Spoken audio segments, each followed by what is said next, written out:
இப்போ 12ஆம் நம்பர் பிறந்தவங்க அவங்களுடைய லைஃப்பில் அவங்க கேரக்டர் எப்படி இருக்க போகுது அண்ட் அவங்க லைஃப்பில் நடக்க போகிற ப்ளஸ் அண்ட் மைனஸ் என்னன்றதை பார்க்கலாம். கண்டிப்பாக. ஸோ 12ஆம் தேதி பிறந்தவங்களுடைய கேரக்டர் எப்படி இருக்கும் அப்படின்னு பார்க்கும்போது, குடும்பத்தோடு இருக்கணும், கூட்டு குடும்பமாக இருக்கணும், ஒரு சமூகத்தோடு சேர்ந்து இருக்கணும், எல்லாம் ஒரு கம்யூனிட்டியாக இருக்கணும் அப்படின்னு நினைப்பாங்க. இப்போ நான் அதான் மேடம் யோசித்தேன், இப்போ இந்த காலகட்டத்துக்கு ஒரு கம்யூனிட்டி அப்பார்ட்மெண்ட்டில் இருக்க ஆசைப்படுற ஒரு நபராக இருப்பாங்கன்னு சொல்லிட்டு என்ன மேடம் சொல்கிறீங்க? இப்போ எங்க மேடம் கூட்டு குடும்பம் அப்படின்னு சொல்கிறேன், கூட்டு ஊராக இருக்குது.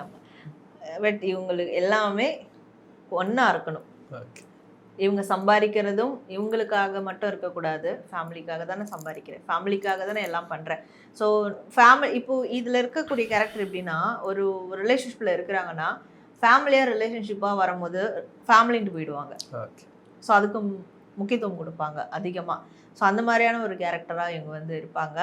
அண்ட் எல்லாரோட சேர்ந்து வாழ்கிறது தான் வாழ்க்கை, தனித்து வாழ்கிறதெல்லாம் ஒரு வாழ்க்கையா, பகைச்சிக்கிட்டு வீட்டை விட்டு வந்து வாழ்கிறதுலாம் ஒரு வாழ்க்கையா? அப்போது வீட்டுக்காக என்ன செய்யணுமோ, ஒரு கூட்டு இதுவாக நம்ம சொசைட்டியாக இருக்கிறதுக்கு என்ன செய்யணுமோ அதை பண்ணலாம் அப்படின்னு நினைக்கிறவங்க தான் இந்த கேரக்டர்.